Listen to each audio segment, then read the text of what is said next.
La batalla de los monstruos y las hadas. Autora Graciela Montes. Séptima parte. La cueva de los dos reinos. A partir de ese día me dediqué a investigar las características de ese envoltorio que, según yo sospechaba, iba a terminar por asfixiarnos. Noté que esas paredes que nos habían crecido de pronto no eran tan consistentes como las verdaderas, sino mucho más blandas y algo flexibles. Si uno se chocaba contra ellas en lugar de recibir un golpe, sentía que se hundía en una especie de colchoneta. Era evidente que se iban acumulando los bolsoncitos de aire entre capa y capa de figuritas. El olor era un poco dulzón, bastante desagradable, y el gusto áspero y poco interesante. Sí, debo reconocer que arranqué un tarasconcito de la pared que había crecido junto a la puerta, pero fue a desgano y por puro afán científico. Pueden creerme. Algunos se preguntarán qué opinaban Silvia Mus y Sebastián Mus de todo esto. Mucho me temo que estaban demasiado atareados, demasiado distraídos y demasiado lejos para notar lo que estaba sucediendo. Ya dije que Silvia Mus se había pasado el mes de enero corrigiendo galeras, y la semana en que las paredes y el techo avanzaron casi medio metro amenazando con asfixiarnos, también ella parecía asfixiada y perdida detrás de sus grandes pilas de papeles. Tampoco Sebastián Mus estaba en condiciones de darse cuenta de nada. Andaba de viaje en viaje el pobre. Parece ser que algunos almaceneros y supermercaderos son extraordinariamente testarudos y se niegan a llenar sus estanterías con dulce de rosa mosqueta. Es increíble, con lo deliciosa que resulta una untadita sobre las tostadas. La cuestión es que volvió de Santa Fe muy cansado y partió para La Pampa en el mismo día. Apenas si tuvo tiempo de echar una ojeada al cuarto de los dos reinos. Pero supongo que algo raro notó porque oí cuando le decía a Silvia mientras alineaba los frascos en su valija dulcera: «Lo que es esto de andar viajando por la llanura. ¿Sabes que esta mañana, cuando llegué, me pareció más chica la casa? Como si se hubiera achicado mientras yo no estaba». Y Silvia Mus le contestó, sin levantar los ojos de sus benditas galeras: «Es por lo sucia que está, por eso parece más chica. Pero ya les dije a los chicos, en cuanto termine con esto, limpieza general». Al comenzar febrero, cuando ya llevábamos un mes de guerra, Felipe tenía que agachar la cabeza para entrar a su cuarto. Y las dos camas no solo estaban una pegada a la otra, sino que estaban a su vez tan apretadas contra las paredes de figuritas que las hundían con la presión y las obligaban a arquearse formando grandes panzas por encima de las colchas.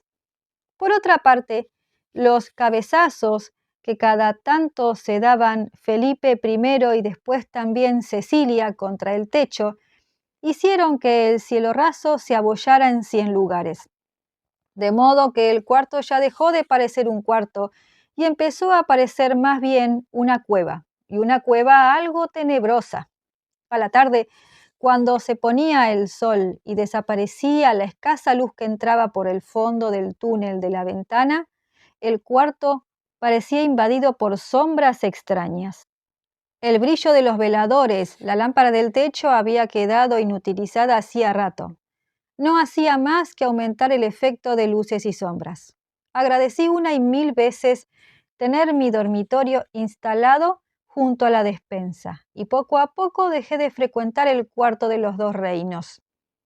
Ya no resultaba un lugar apropiado donde dormir mis siestas. No entendía cómo podían seguir durmiendo allí Felipe y Cecilia, por muy monstruos o muy hadas que se sintieran. También los combatientes empezaron a faltar a las citas de guerra. Ponían excusas, se iban temprano, y eso porque la diversión había empezado a estropearse. Apenas si cabían dos personas en un lugar tan estrecho, de modo que había que turnarse para entrar a pegar las figuritas. Como las paredes se habían achicado tanto, terminaban enseguida y vuelta a esperar el turno. En una palabra, que todo se iba poniendo bastante aburrido. Por otra parte estaba la oscuridad y ese olor desagradable que empeoraba día a día.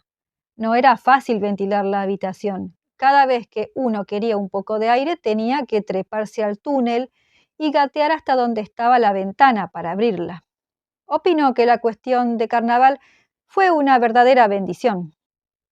El armisticio mojado y las prendas de paz. Ya llevábamos 40 días de guerra cuando por fin se firmó el armisticio. Una tarde, mientras se arrastraba fuera de su habitación después de haber pegado un último ramito de violetas, Cecilia lo miró a Felipe y dijo: Felipe Mus, me parece que ya va siendo hora de que hagamos las paces.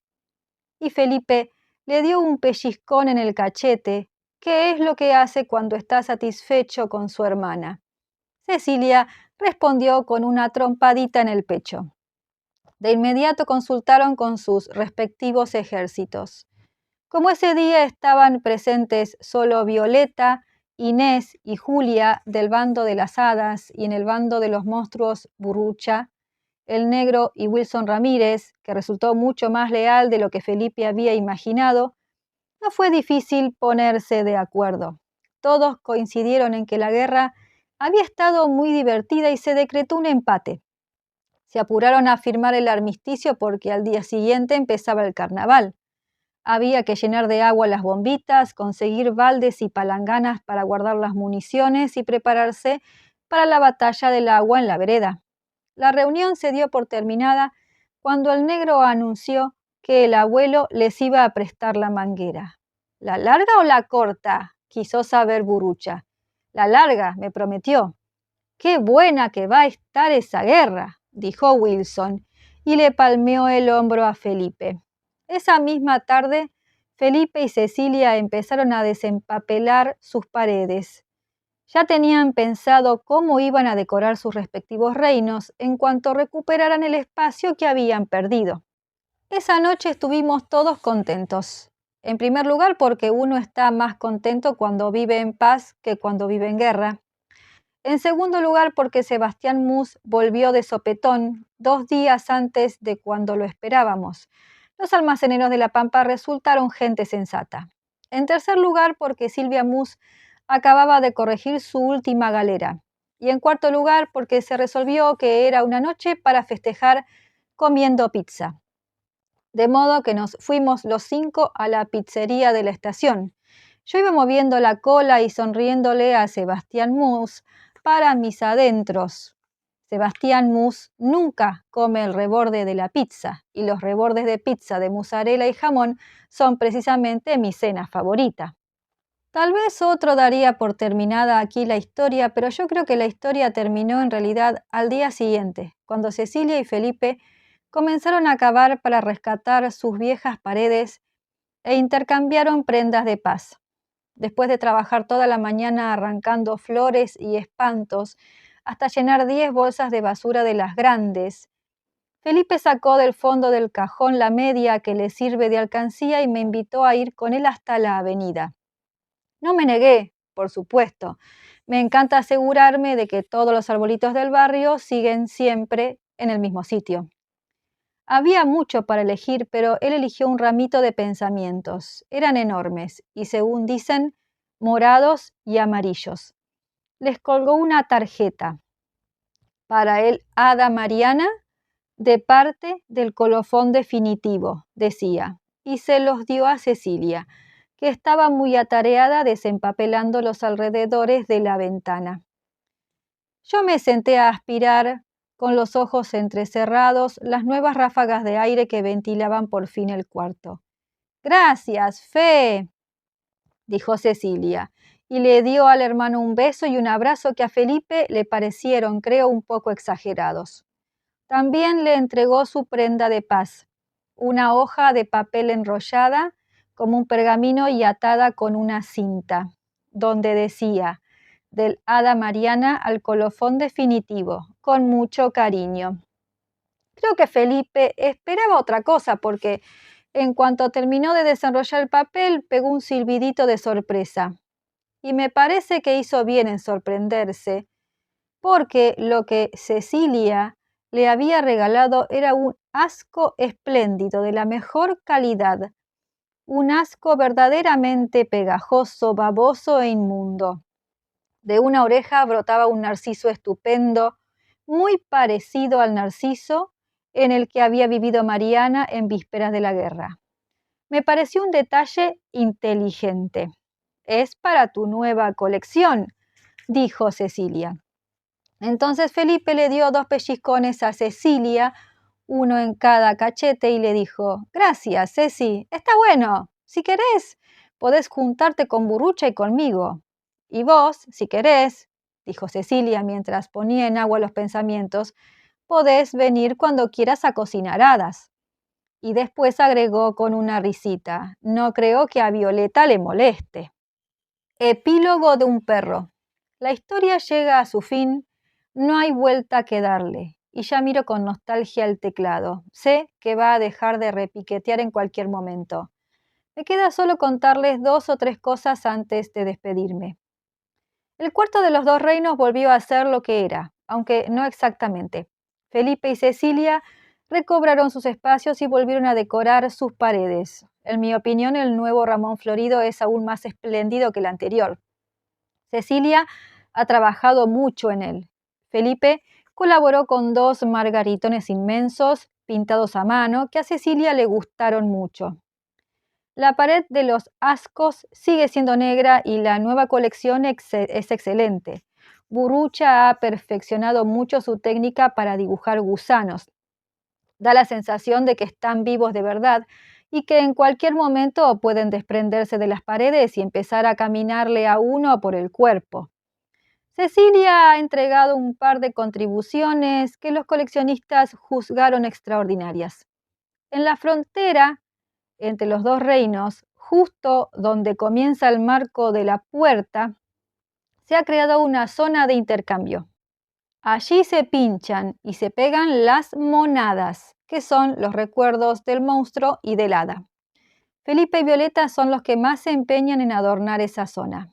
Se podría decir que los 2 reinos viven en paz, aunque a veces se rompe la armonía. Ha habido discusiones, peleas y en más de una ocasión se desencadenaron feroces batallas de almohadas.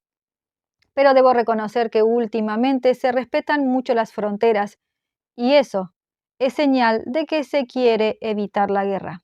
El resto de la familia sigue más o menos igual.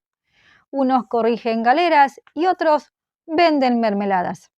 Siguen soñando con una casa un poquito más grande. Yo me mantengo fiel a mis costumbres, no me privo de mis siestas con el hada, ni de mis revolcadas con el monstruo, ni de roer cada tanto un buen hueso, ni de señalar prolijamente los árboles de mi cuadra. Ando medio enamorado de la Lilí, charlo siempre con Cirilo, sigo en guerra con las pulgas. Y estoy pensando seriamente en dedicarme a escritor, siempre y cuando consiga que me publiquen esta historia. Eso es lo que le preguntaba esta tarde a la Lilí mientras husmeábamos un charco en la vereda. ¿Serán muy quisquillosos los editores o estarán dispuestos a publicarle a un perro? Coplas del monstruo y del hada. Del colofón definitivo al hada Mariana. Ayer pasé por tu casa. Te vi comiendo cerezas y di un suspiro tan hondo que te arranqué la cabeza. Señora hada Mariana, blanca espuma de la mar, allá va mi vampirito, un besito le va a dar. En mi última masacre no quedó una mosca viva, a vos te devoro gratis por ser un hada tan linda. Muchos hay que te dicen te necesito, yo no te digo nada, yo te mastico. Sos más linda que la luna y más brillante que el sol, sos más dulce que un vampiro cuando canta el arrorro. Del hada Mariana al colofón. En el cielo las estrellas, en el mar los caracoles y en el campo mi monstruito deshojando girasoles. ¿Qué será lo que relumbra debajo de los membrillos? Es mi monstruo que se afila con azúcar los colmillos. No me tires con punzones que me vas a lastimar. tírame con margaritas, que me quiero enamorar. Colofón definitivo, bello monstruo tan florido, regálame 2 gladiolos y una docena de lirios.